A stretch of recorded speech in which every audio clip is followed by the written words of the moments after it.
जो लोग अधिक चिंताग्रस्त रहते हैं या जो तनावग्रस्त रहते हैं या जिनका चिंतन करने में मन नहीं लगता, परमार्थ करने में मन नहीं लगता, भजन आदि में मन नहीं लगता, तो वो एक उपाय करें कि नियंत्रण रखें अपने ऊपर। नियंत्रण किस पे? कि वेग, वाणी का वेग, मन का वेग, क्रोध का वेग, हिंसा का वेग और उदर का वेग, ये तमाम तरह के वेग हैं। इन वेगों पर अपना नियंत्रण रखें। वाणी का वेग कैसा?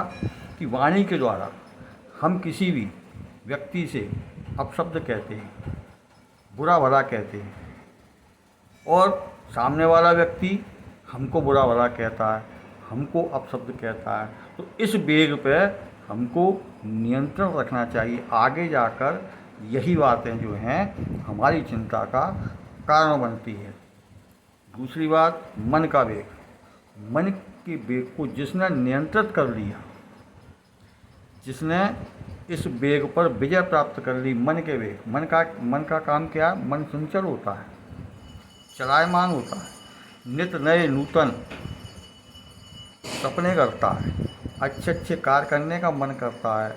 मन भगवत प्राप्ति में सहायक नहीं बनता, मन भजन करने में लगता नहीं, मन परमार्थ पर चलने में सहायक नहीं बनता।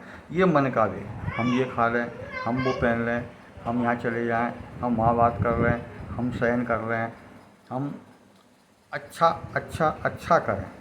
इस मन का जो वेग, हमारे मन का वेग है, इसमें हमको नियंत्रण रखना है। मन की बात मत सुना। मन जितना चलायमान है उसकी गति को रोकें। अपने मन की आप गति को रोकें। मन की बात, मन उत्तर दिशा में चले, हमको दक्षिण दिशा में संकल्प लेके चलना पड़ेगा। इस मन के वेग को रोकना आवश्यक है। मन ही खराब होता है।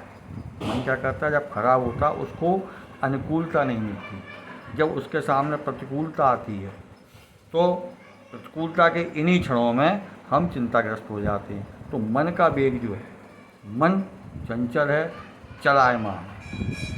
अब लोग कहते हैं कि सुख कैसे मिलेगा? तो सुख मिलने का कारण ये है कि कांटेदार वृक्ष पे ही फूल खिलता है और उस फूल को, उस सुमन को भगवान परमात्मा उसका श्रृंगार करते हैं। सुमन मतलब अच्छा मन। इस अच्छे मन को ही भगवान स्वीकार करते हैं। अगर मन पे हम पूर्ण रूप से नियंत्रण कर लेंगे तो हमारा परमार्थ में, भगवत प्राप्ति में, भजन में हमारा चित्त लगेगा। मन का वेग। फिर आता है क्रोध का वेग। क्रोध आया, क्रोध स्थायी नहीं होता। क्रोध स्थायी तत्व नहीं है हमारे मन का, हमारे भीतर का। क्रोध आया, क्षणिक आया, उबाल आया तो हम वाणी के वेग में बह जाते हैं, फिर वाणी अपशब्द कहने लगती है, वाणी कुछ भी करने लगती है। और क्रोध की ज्वाला ही हमारे मन को जलाती है। और क्रोध कभी दूसरे का नुकसान कभी नहीं करता। क्रोध जो है स्वयं अपना ही नुकसान करता है। तो इस क्रोध के वेग को हमें नियंत्रित करना। जो कहे, कैसा भी कहे, सह मौन रख के सह लो।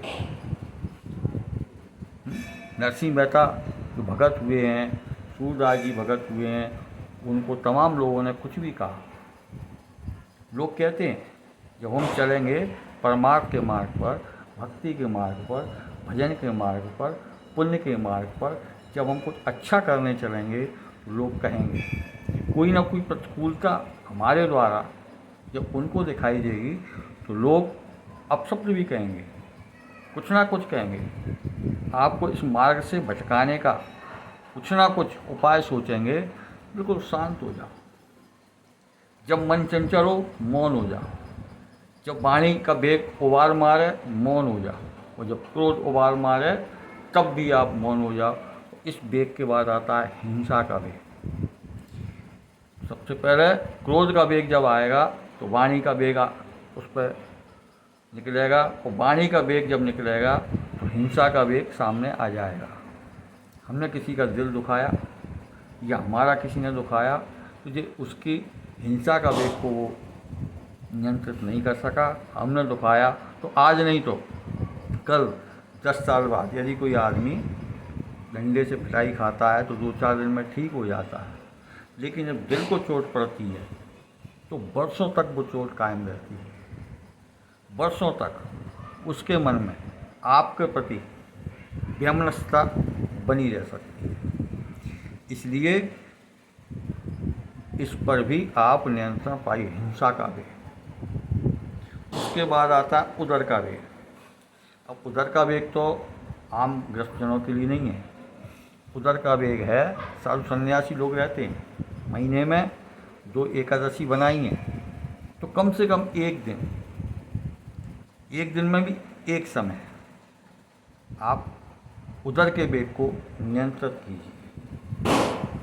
यानी कि हम खाते चले जा रहे हैं, उदर का वेग आए, उदर का वेग जब नियंत्रित हो गया, पेट में कुछ है नहीं तो क्या होगा, नींद नहीं आएगी।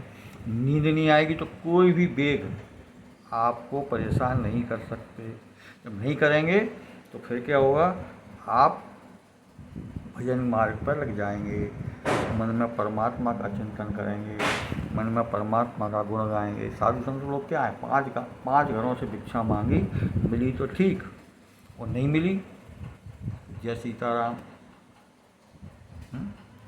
जब इतने वेगों पे आप नियंत्रित कर जाएंगे, समझना फिर आपकी लोग निंदा करने लगेंगे। उस निंदा से भी नहीं घबराना। तमाम संत हुए ग्रस्त जीवन में यदि कोई ब्रह्मचर्य का पालन करे तो वो महान संत है। 30-40 साल की उम्र के बाद ब्रह्मचर्य हो जाना चाहिए, तभी आपका बुढ़ापा अच्छे से कटेगा।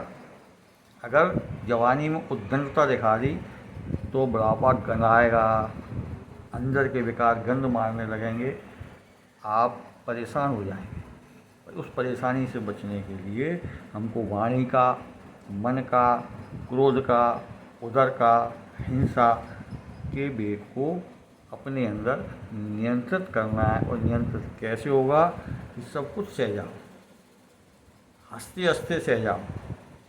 को भी जो भी कुछ नुकसान होना है सामने वाले का होगा, आपका नुकसान नहीं होगा। संत लोग जब आपकी जब निंदा करने लगे, संत लोग कहते जब निंदा होने लगे तो समझ लो प्रभु ने क्या किया, हमारा परीक्षण शुरू कर दिया।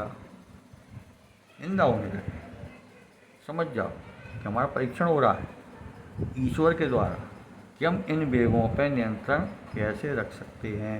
फिर होता है कि हमारे जो रसना का वेग है, जन इंद्रियों का वेग है, तो इसके वेग पे भी आपको नियंत्रण रखना है। चाहे जो अच्छा लगे खा लिया, कुछ भी खा लिया, कैसा भी खा लिया, उसके बाद क्या होगा, आप परेशानी में फंसेंगे। परेशानी से बचने के लिए एक होता है काम का वेग। काम का वेग भी नियंत्रित रखना है। काम का वेग आप नियंत्रित रखेंगे 40 साल की उम्र के बाद, जैसे मैंने बताया, तो फिर आप में ऊर्जा होगी, स्फूर्ति होगी, भजन में मन लगेगा, परमार्थ के काम करेंगे। और काम वासना, विषय वासना जो है, इन चीज़ों में जो आसक्ति है, यही आसक्ति मन के वेग को और गति से दौड़ाती है। मन क्या करता है कि हमको ये चीज़ उपलब्ध चाहिए, कार चाहिए, बंगला चाहिए, अच्छा भोजन चाहिए।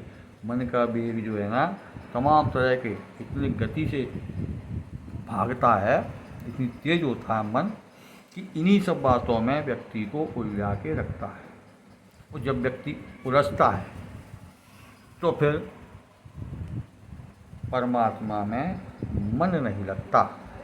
परमात्मा में मन लगाने के लिए, सुखी होने के लिए और शांति प्राप्त करने के लिए आपको वाणी का, मन का, क्रोध का, उदर का, हिंसा का, काम का, इन वेगों पे आपको नियंत्रण करना है।